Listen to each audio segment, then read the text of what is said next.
Los campos son importantes en muchos aspectos de un mundo en movimiento. El béisbol, por ejemplo, se juega tanto sobre como dentro de un campo. En física, nos interesa sobre todo uno de estos campos. El campo donde se juega el partido. El plano que está cubierto de pasto no nos ayuda a explicar la trayectoria de la pelota a través del aire. Pero las propiedades del campo gravitacional donde se juega el béisbol, sí. Además, en este programa veremos que el movimiento de una partícula cargada en un campo eléctrico también es predecible. Y al crear un campo eléctrico uniforme, facilitaremos aún más esta predicción. Campos eléctricos. Campos eléctricos entre placas. Hoy, en un mundo en movimiento, vamos a estudiar los campos eléctricos uniformes. En un laboratorio veremos las formas que existen para hacer que los campos eléctricos sean uniformes y también aprenderán cómo calcular la intensidad de un campo uniforme y aplicar los principios de dinámica y cinética a las partículas cargadas que se mueven a través de los campos eléctricos. También estudiaremos la aplicación de los campos eléctricos uniformes en la investigación y explicación de fenómenos naturales como el relámpago. Les tengo un pequeño problema. ¿Cómo calcularían la trayectoria de una carga de prueba en un campo eléctrico? Laura. Es sencillo. Una carga de prueba positiva seguiría una línea de campo.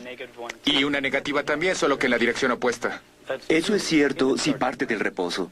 Pero ¿qué sucede si tuviera una velocidad inicial? Entonces tendríamos que usar una suma de vectores, pero... La intensidad y dirección del campo cambiarían constantemente. Sería difícil calcularlo. Pero ¿qué pasaría si logramos que la intensidad y dirección del campo sean las mismas en todas partes? Es decir, que el campo sea uniforme. Las cosas serían más fáciles. Sabemos que el campo alrededor de un punto de carga no es uniforme, ¿verdad? Sí, aquí tiene una dirección y aquí tiene la dirección opuesta y se mantiene en constante cambio. Aquí es más fuerte porque están las líneas de campo más cercanas. Aquí es más débil porque están más separadas. Correcto. En un campo uniforme las líneas de campo tienen que estar en la misma dirección y la misma distancia. ¿Podemos lograr que suceda? Sí, sí se puede. Las investigaciones científicas sobre la estructura de la materia se han basado en el desarrollo de tecnología que acelera las partículas cargadas. En el centro de la mayoría de los aceleradores existe un campo eléctrico uniforme. En Canadá, el acelerador Triumph, que se encuentra en la Universidad de British Columbia, en Vancouver, ha ayudado a los científicos a aprender sobre los componentes fundamentales de la materia. Laura, ¿qué encontraste? Aquí lo tenemos. Tenemos un campo uniforme. ¿Cómo lo saben? Las semillas de pasto están alineadas en un patrón muy regular. Y parece que están todas a la misma distancia. De hecho, es muy sencillo hacer que un campo eléctrico sea uniforme, ¿verdad? Solo se necesitan dos placas con cargas opuestas colocadas una cerca de la otra y paralelas entre sí. Así es. Podemos producir un campo eléctrico uniforme colocando dos placas con cargas opuestas cerca una de la otra y paralelas entre sí. Las líneas de campo entre las placas indican que el campo es uniforme porque son paralelas y están a la misma distancia entre sí, hasta que nos acercamos a los bordes de las placas. Los campos eléctricos son campos de vectores y la dirección se define como la dirección que tomaría una carga de prueba positiva dentro del campo, desde la placa positiva hacia la placa negativa. Existe otra disposición que también podemos utilizar para crear un tipo diferente de campo uniforme. ¿Qué quiere decir con tipo diferente? ¿Que uniforme no es uniforme? ¿Qué es lo que les dicen sus semillas de pasto cuando cargan este anillo en vez de las placas paralelas? ¿Qué no se verán como los puntos de carga que utilizamos antes? Tal vez. Solo hay una manera de averiguarlo. Bien, estamos listos.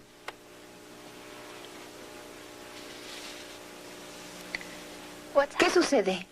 Nada, parece que las semillas no están haciendo nada. ¿Eso qué significa? Si no existe un patrón, entonces no existe un campo. Exacto. No existe un campo dentro de un anillo o de un cilindro. Dentro del cilindro no existen líneas de campo. Por lo tanto, no hay un campo resultante. Esto se explica con una suma de vectores. En cada punto dentro del cilindro, las fuerzas que actúan sobre la carga de prueba están en equilibrio. Así que la fuerza neta es cero. De acuerdo con nuestra definición de campo eléctrico, si no existe una fuerza neta, no existe un campo neto.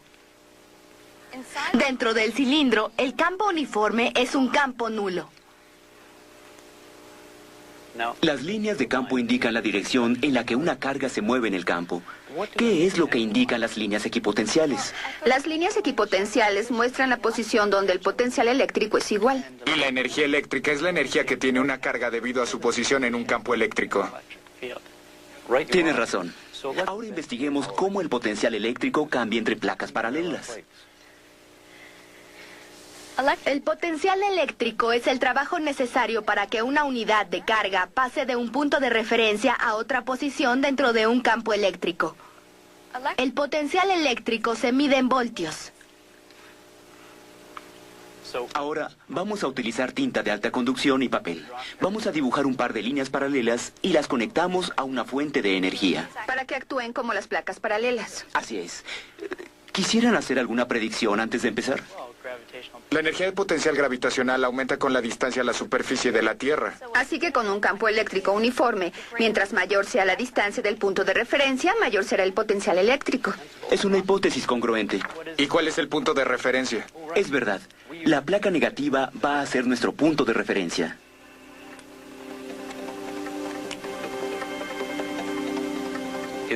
En este laboratorio, los estudiantes están midiendo la energía eléctrica que tendría una carga en diferentes posiciones entre las placas.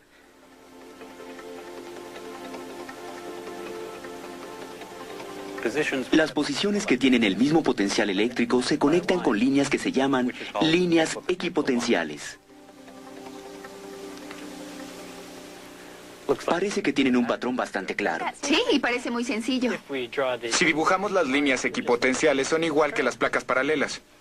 ¿Cómo resumirían estos datos si los quisieran poner en palabras? El potencial eléctrico cambia de manera uniforme en un campo uniforme. Y está directamente relacionado a la distancia desde el punto de referencia. Sí, a mayor distancia, mayor potencial eléctrico. Buen trabajo.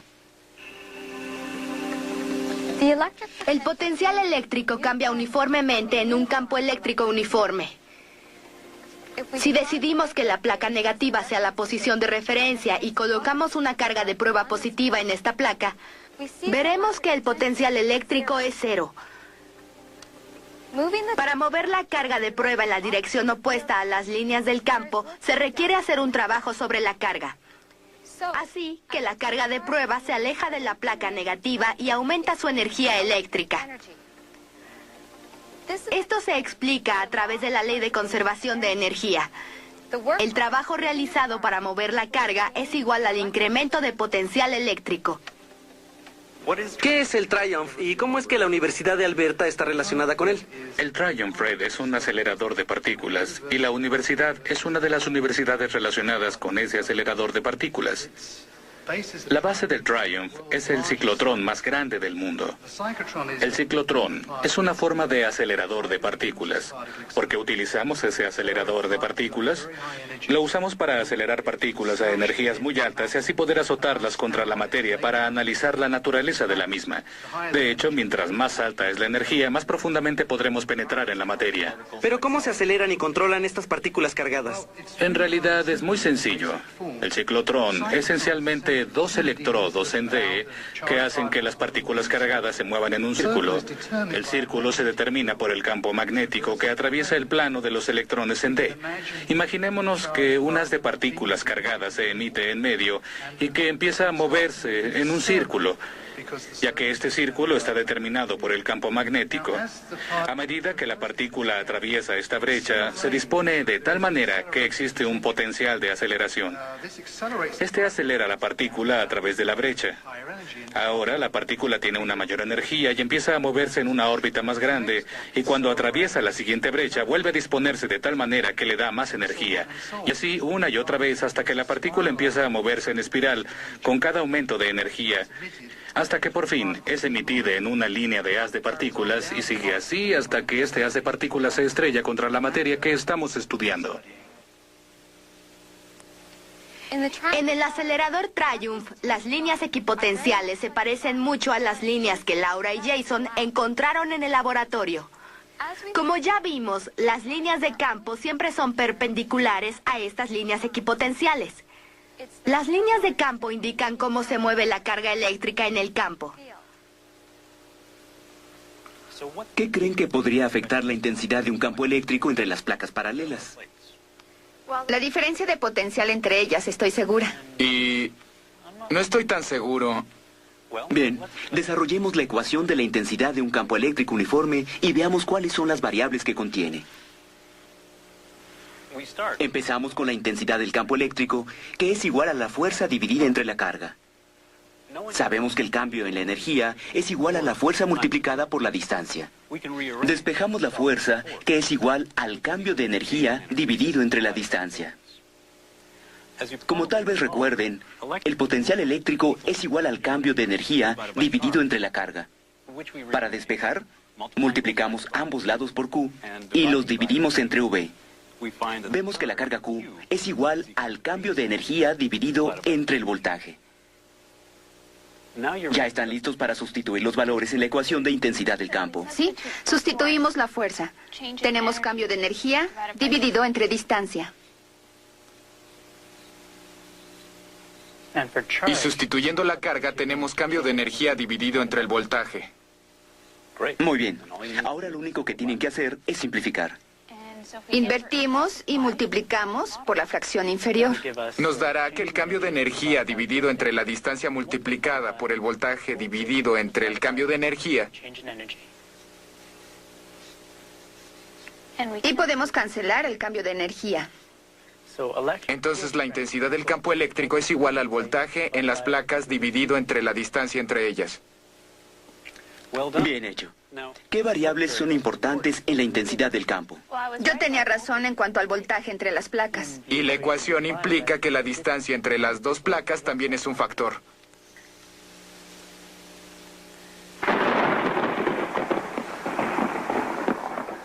Podemos aplicar los principios de las placas paralelas en la situación en la que se producen los relámpagos. Las nubes se cargan por contacto e inducen a la carga opuesta en el suelo debajo de ellas. Si ambos son casi paralelos, el campo entre ellos debe ser bastante uniforme. Se sabe que la diferencia de potencial entre las nubes y el suelo es de unos 100 millones de voltios. Esto es 1.0 por 10 a la 8 voltios. Una distancia razonable entre la nube y el suelo es de 1.5 kilómetros o 1.5 por 10 a la 3 metros. Sustituimos el voltaje por 1.0 por 10 a la 8 voltios y la distancia por 1.5 por 10 a la 3 metros. Obtenemos que la intensidad del campo eléctrico es de 6.7 por 10 a la 4 voltios sobre metro. Los voltios sobre metro no son las unidades que hemos visto para la intensidad del campo eléctrico. ¿Pueden demostrarme qué son equivalentes a los newtons sobre coulomb? Un voltio es igual a un joule sobre coulomb. Y un joule es igual a un newton metro. Así que un voltio es igual a un newton metro por coulomb. Y los voltios sobre metro son iguales a un newton metro sobre coulomb metro. ¿Qué obtenemos si cancelamos? Obtenemos que voltio sobre metro es igual a newton sobre coulomb. Son equivalentes. Bien hecho.